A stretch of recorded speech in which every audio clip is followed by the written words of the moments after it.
क्रांतिकारी जय भीम साथियों, नमो बुद्धाय, जय संविधान, जय बिरसा मुंडा, जय जोहार, जय आदिवासी, जय भारत। साथियों, आज आप लोगों के सामने लाइव आया हूँ और लाइव आने का ज़्यादातर मैं बहुत कम लाइव आता हूँ और लाइव आने का मेन उद्देश्य है, बहुत इम्पोर्टेंट बात पर आता हूँ मैं, क्योंकि हम लोगों को समय नहीं मिलता।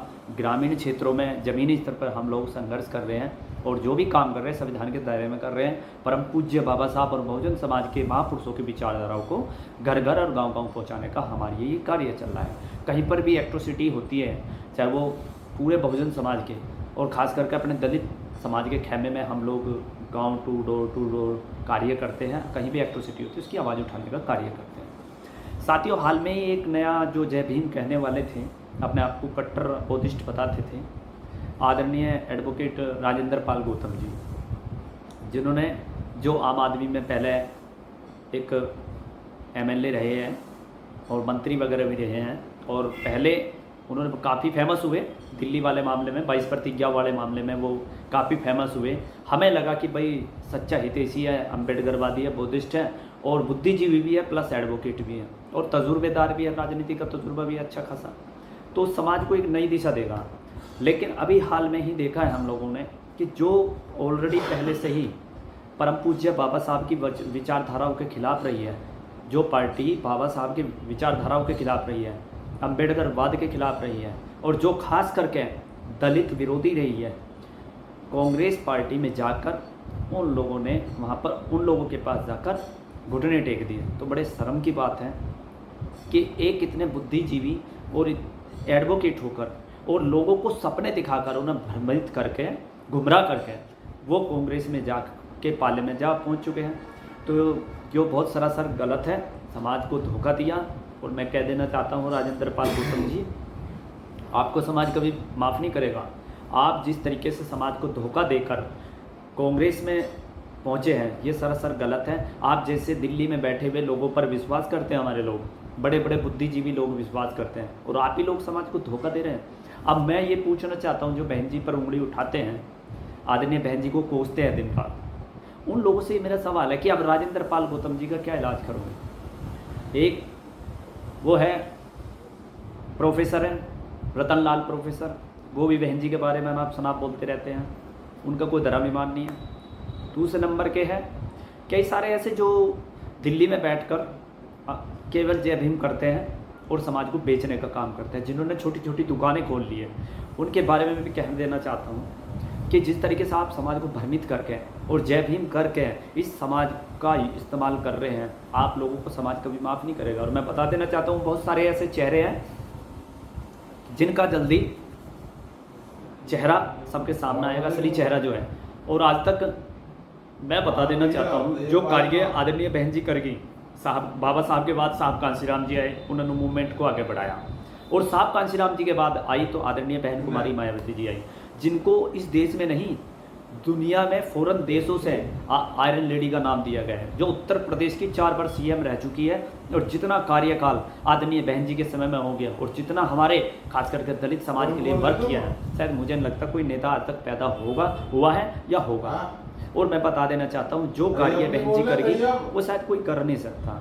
और यही मैं कहना चाहूँगा आप सभी से कि ऐसे दलित विरोधी, आरक्षण विरोधी ऐसे लोगों पर विश्वास ना करें। ऐसी तमाम पार्टियां हैं, तमाम छोटी छोटी पार्टियां बनी हैं जो बीएसपी को केवल नुकसान पहुंचाने का कार्य करेगी। और एक बात और बता देना चाहता हूं साथियों, हमारा समाज बहुत फाइनेंशियली कमज़ोर है। हम लोग मिडिल क्लास से आते हैं, दिन रात संघर्ष करते हैं, हमारा माता पिता पढ़ाते हैं और हमारे युवा आवेश में आकर, भावनाओं में बहकर, चंद नेताओं के चक्कर में आके अपना भविष्य खराब करने पर लग जाते हैं। भीम आर्मी भारत एकता मिशन एक बहुत बड़ा मूवमेंट बनाया था। हम 6 लोगों ने भीम आर्मी का गठन किया था।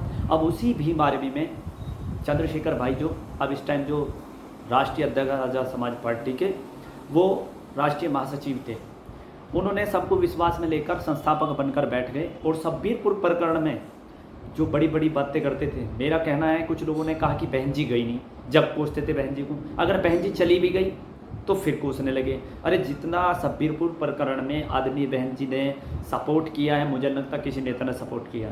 जब बहन जी को हेलीकॉप्टर की परमिशन नहीं मिली तो आदरणीय बहन जी अपनी जान हथेली पर रखकर वे सबीरपुर पहुंची और वहाँ हर एक घर में पीड़ित परिवार को 50-50 हज़ार का चेक भी दिया, जिसमें उनकी आर्थिक मदद हुई। और यही वहाँ पर कुछ गंदी मानसिकता के लोगों ने, चाहे वो भीम आर्मी का कोई भी हो, उन्होंने आदरणीय बहन जी के ऊपर हमला करवाने की भी कोशिश की। तो बहन जी की तो खैर बराबरी छोड़ो, उनके तिनके बराबर भी हम लोग कुछ कर नहीं सकते। और जो बहन जी ने 2 अप्रैल 2018 भारत बंद में हमारे 13 बच्चे शहीद हुए थे, लाखों से भी ज़्यादा संख्या में बच्चों के ऊपर मुकदमे हुए, जेल हुए, उसी मामले को लेकर बहन जी ने संसद में आवाज़ उठाई। और जब उनकी आवाज़ दबाने की कोशिश की गई तो आदरणीय बहन जी ने इस्तीफा फाड़कर उनके मुंह पर फेंक दिया था। ये बहन जी की उपलब्धि है। मुझे बता दें 131 MP MLA हैं और एक नया सांसद और बनाए। इनकी औकात नहीं कि अपना इस्तीफा दे दें, क्योंकि इन लोगों को स्वार्थी है, ये अपनी कुर्सी बचाने में लगे हुए हैं। और बहन जी ने आज तक कुर्सी बचाने में कोई शर्म नहीं करी। बहन जी तो वो चीज़ है कि जितना कार्यकाल उनके समय में हो गया, मुझे नहीं लगता किसी भी सरकार में हो जाएगा। आज दूसरे समुदाय के लोग, हर वर्ग के लोग आज बहन जी को याद करते हैं। किसानों का सबसे ज़्यादा प्रॉफिट किया तो आदरणीय बहन जी की सरकार में होगा। कोई भी अधिकारी अपनी मनमानी नहीं करता था। उस समय में बहन जी के कार्यकाल में अधिकारी समय से पहुंच जाते थे।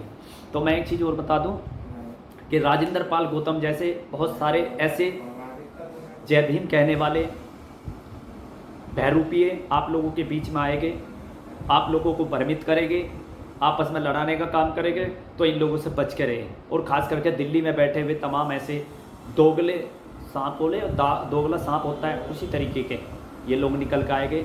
एक कोई राहुल नागपाल भी करके हैं, वो भी आदरणीय बहन जी के बारे में अनाप शनाप बोलते रहते हैं, तो सरासर गलत है।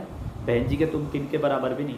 दूसरी बात बता दूं, जो 11 सितंबर को जो इन लोगों ने ये षड्यंत्र रचा है, षड्यंत्र इस तरीके से है कि भाइयों को SC समाज को आपस में लड़वाने का कार्य किया जा रहा है। क्योंकि 21 अगस्त 2024 को भारत बंद हुआ था क्रीमी लेयर के मामले को लेकर, जो आरक्षण में क्रीमी लेयर लागू कर रही थी सुप्रीम कोर्ट। उसमें आदरणीय बहन जी के दिशा निर्देश में भारत बंद किया गया।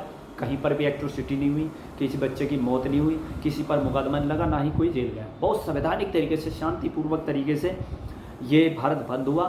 तो ये कुछ बीजेपी सरकार को ये चुभा, कांग्रेस को ये पचा नहीं, और समाजवादी पार्टी इस प्लान को फेल करने में लगी हुई। तो उन्होंने आज़ाद समाज पार्टी का सहारा लेकर ये 11 सितंबर को ये दिल्ली में दंगा कराने के लिए एक नया षड्यंत्र रचा। असल में क्या है, एडवोकेट चंद्रशेखर भाई को तो अपना अधिवेशन करना है, तो उन्होंने आरक्षण के आड़ में ये अधिवेशन करने में लगे हुए हैं। चाहे वहाँ दंगा हो, चाहे कोई मरो, मुकदमे लगो, जेल जाओ, कुछ भी हो सके, उनसे कोई परवाह नहीं है।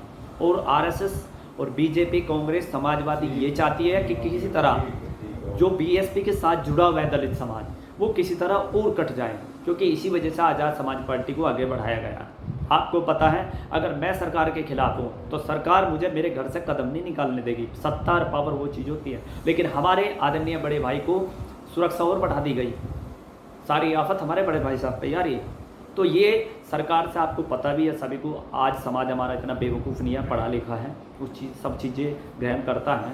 थोड़ा सा क्या है, अनुभक्ति का चश्मा चढ़ा हुआ है। तो मैं सभी युवाओं से खास करके हाथ जोड़ कर निवेदन करूंगा कि अपना भविष्य खराब ना करें। 11 सितंबर की परमिशन रद्द कर दी गई है। हम सभी की कोशिश है, सभी लोगों ने प्रयास किया, सभी का ये मानना था कि भाई दिल्ली के अंदर हमारे SC समाज आपस में ना लड़े, अपने वाल्मीकि और जाटव समाज आपस में ना लड़े। और यह प्लान फेल करने के लिए हम लोगों ने, ये षड्यंत्र फेल करने के लिए हम सभी जो बुद्धिजीवी लोग थे, उन्होंने इस परमिशन को रद्द कराया है। और ये परमिशन रद्द भी है। तो मैं युवाओं से खास करके यही निवेदन करूंगा कि अभी तक बहुत बच्चों का भविष्य खराब हुआ है, बलि के बकरे ना बने और किसी के बहकावे में आकर अपना फ्यूचर स्पॉइल ना करें। तो रिक्वेस्ट है मेरी हाथ जोड़ के। और राजेंद्र पाल गौतम जी, आपको एक लास्ट में एक बात कहना चाहूँगा कि आप जैसे गद्दारों को समाज कभी बख्शेगा नहीं। ध्यान रखना, एक दिन वो आएगा कि आपके गलों में जूतों की माला पहनाकर पूरे गधे पे बैठाकर घुमाएंगे। ध्यान रखना, मैं असंवैधानिक बोलना नहीं चाह रहा, लेकिन आप जैसे गद्दारों की वजह से हमारे समाज के अच्छे लोगों पर उंगली उठती है। तो मैं आप लोगों से विदा लेता हूँ। सोचो, समझो, जानो और परखो। आप पढ़े लिखे हो, पढ़ रहे हो, संविधान की बात करते हो, संवैधानिक तरीके से चलो। बाबा साहब की बात कर रहे हो तो उनके नियमों के फॉलो करो। और अगर वोट की बात करते हो तो केवल हमारा पुराना घर है, वो है बहुजन समाज पार्टी, उसको मजबूत करो, गद्दारी मत करो। अगर बसपा न रही तो तुम्हारा वजूद खत्म है। ध्यान रखना, तुम्हें घरों में से खींच के मारा जाएगा, वो दिन दूर नहीं है। जय भीम, जय संविधान, जय काशीराम, जय बिरसा मुंडा, जय भारत।